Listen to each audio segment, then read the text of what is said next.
Hi, Shannon here from houseimprovements.com. Today we're going to do another video in our series of framing videos.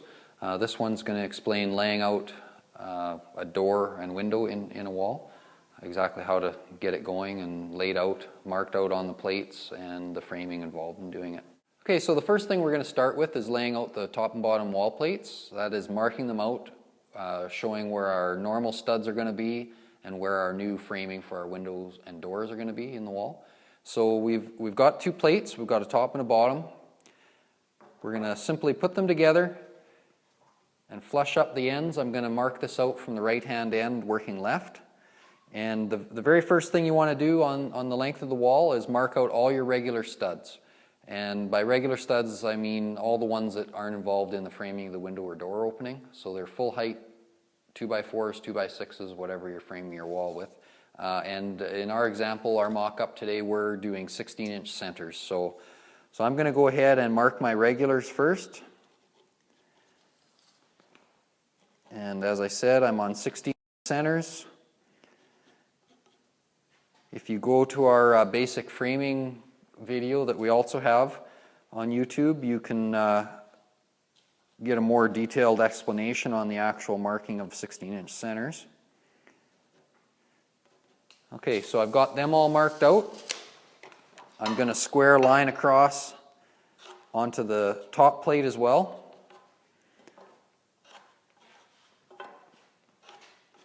Now this would be as if we were doing this wall with no openings in it at all. So that's the way you want to start out. This just keeps you from getting too confused. Okay, so I've got them all marked out just as if there's nothing going into this wall as far as windows and doors. Now, you'll have a plan, a blueprint, whatever, an idea in your head of where you want your windows and doors to be. You'll need to figure out your sizes. So, you know, the best thing to do is actually have your window or your door on hand so you can measure it. So for a window, you want to measure the actual frame that's inside the wall. That would be the jamb extension that you would see if you're standing inside your house, that extends from where the window actually is in towards your house, and your casing is usually nailed onto it. That's the jamb. So you want to measure the outside of that, and as a general rule of thumb, on most windows you can allow yourself ½ an inch around all four edges. So let's say, for example, that jamb outside measures 48 inches by 48, just to make it simple. We would want to frame our rough opening to 49 inches by 49. Okay, so our width is a total of an inch wider, and our height is an inch wider as well. That'll give you space around the window jamb to do your insulating, give you a little wiggle room to get it in there and get everything squared up. So that would be the window. For the door, if you measure outside of jamb to outside of jamb, again, the jamb being the part that's inside the wall framing, measure outside to outside, maybe the width measures 30 inches. Okay, we want to allow ourselves there another ½ an inch again each way, so we'd want to have a 31-inch opening. Height-wise, you want to measure right from the bottom of the sill, or if it's an exterior door, there's usually a sill plate on there, or the bottom of the jamb. Measure all the way up from the bottom of the jamb to the outside of the top header piece that goes across there of the jamb, and allow yourself so you got a good ½ an inch above that door to leave you some room. The jambs will sit right down on the floor, so you don't need to worry about adding extra room on the floor. One thing to consider though, and you'll see this as we get framing, on the wall we're going to leave the bottom plate run right through, but on any doors, once we have it standing, we're going to cut that bottom plate out. So you need to allow for that extra 1.5 inches down there, and you'll see exactly what I mean once we get things in the wall, and I'll touch on that again. Okay, so that gives you an idea how to figure out how big of openings, rough openings you need. We've got ours all figured out. We're going to now mark out the window in this scenario. And our window, in this case, is going to start at 18¼ inches from the right-hand end. So that's the actual inside of the rough opening. So I've got my mark there. If you refer to the diagram, you'll see there'll be a trimmer on the outside of that, and then we're going to have a stud as well, which will end up being this regular stud here. So we've got the trimmer there. There's going to be a cripple, which is a short piece of studding underneath the window sill. And that'll be there, and I put a circle around it, just noting that it is a cripple stud. That's how I identify it. Now I know that from there, when I measure over, in our scenario, where are we here? We're going to be at 66 1/4. So I'm going to mark that line. And in our scenario, we've got the trimmer inside here. The trimmer is the one that the header sits onto. We're going to have a full height stud right there. Now, all of these regular studs that we pre-marked that end up between the trimmers, I'm going to circle all of them, because those are all going to be shorter cripple, in our case 2x4s. So this will all become much more clear once we actually get doing it, but I'm just going to transfer these marks up so they're on the top plate. Okay, and the same thing with the door. You would measure along wherever, get your mark down. You need a trimmer. The trimmer supports the header and comes right down to the bottom plate in this case of a door. Measure over the width of your opening, mark your trimmer and studs on the other side. So we've got that all marked out, and we're going to go and get some pieces all cut up, and then I'll show you how to put all these pieces together inside the wall opening. Okay, so we've pre-cut all the pieces here for our window and door opening, and we've just roughly laid them in position here on the floor within the area that they're going to be. I just want to give a bit of an overview of what the pieces are and where they're actually located. So the first thing we have on each very outside extremity of the window opening is a regular stud, which travels all the way from the bottom plate up to the underside of the top plate. That may also, you may hear that be referred to as a king stud as well. Okay, so that's a regular stud there. Right next to it, we've got sistered on there a trimmer stud. The trimmer may also be referred to as a jack stud, and the trimmer goes right from the bottom plate all the way up to the underside of the header. So this is the one that's actually supporting the header. And the trimmers will be attached to the king stud with a double set of nails every 16 inches. So once we have this all together, that'll be all fastened together. Okay, so now below, we've got a series of cripple studs, and that's these ones here that go from the bottom plate up to the underside of the sill plate. Okay, the bottom of the window opening. They're called cripples. So they're the ones that I was marking out with the X with the circle around it. Okay, so we've got 4 of them in this case, and they're supporting the sill, which is right here. Okay, and of course over on this side we again have exactly the same as the other. We have a trimmer and a king stud, or a regular stud. And as we move up, we've got the header assembly, which in this case is a matter of actually 4 different individual pieces, and we're going to actually put one together for the door just to show you how that all works. The header in this structure is one of the most important parts, and you'll need to do some checking with your local building authority as in reference to figuring out how heavy do you need to build this in accordance to your zoning, your snow load, and the size opening that you're trying to work with. So in this case, we could have actually got away with a double 2x4 header. That's 2 2x4s sitting on edge. But I like to build a little over code, so we've gone to 2 2x6s in this case. But so check, that's one thing you definitely need to check on with your building authority, is what size header pieces you need. Now above the header, between the top of the header and the bottom of the upper plate, you're going to have some more cripple studs, which are these short little guys. They will sit in there straight once we get everything put together in the proper positions, but right now they're just kind of sitting there to show you. And again, they're marked along the plate as an X with a circle around it. Okay, so when nailing this structure together, like I said, the trimmers to the regular studs, we're going to have a row of 2 nails every 16 inches all the way along. Same thing with these cripples that are attached to the trimmer, same thing. Every 16 inches, 2 nails. This is for 2x4 framing. If you're 2x6, you're going to have 3 nails in that row.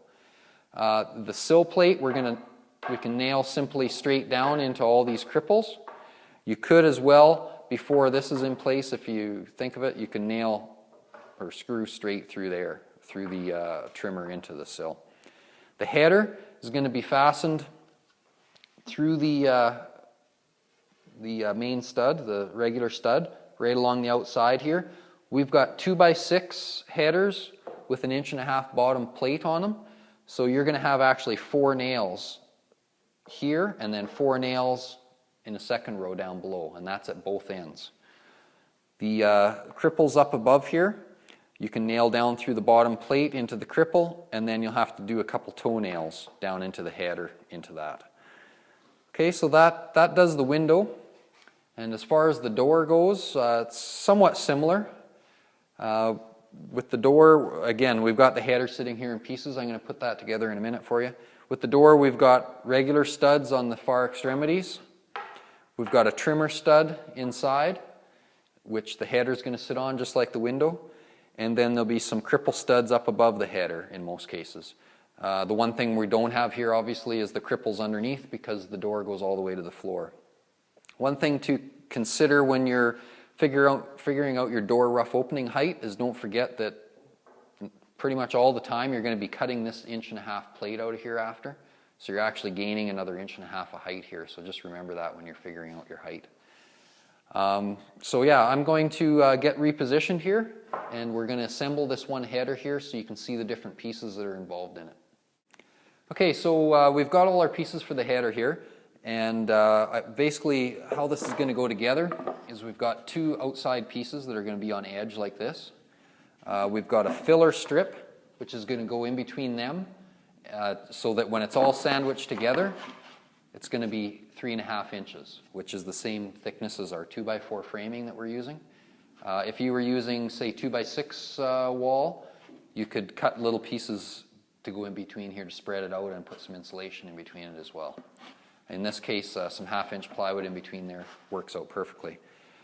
So we're going to lay this all out here, get everything flushed up. So we want our ends flush and our top and bottoms flush, and make sure that plywood isn't sticking out anywhere. We're going to get it all in there.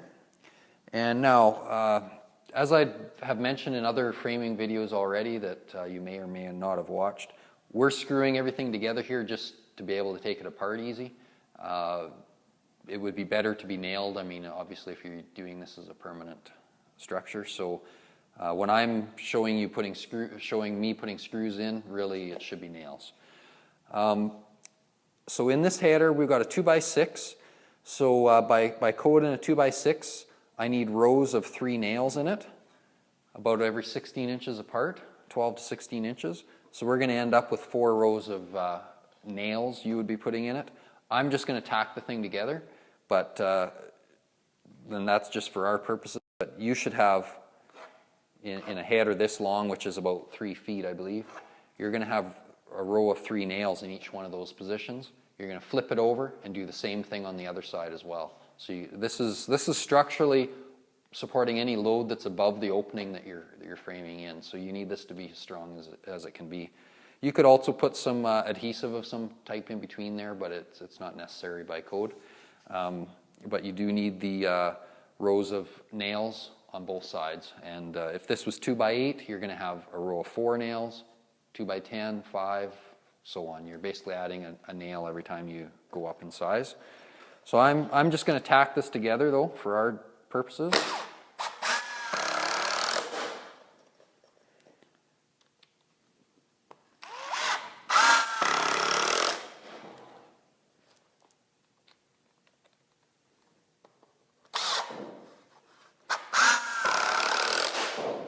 I'm going to flip it over and put a couple more on this side.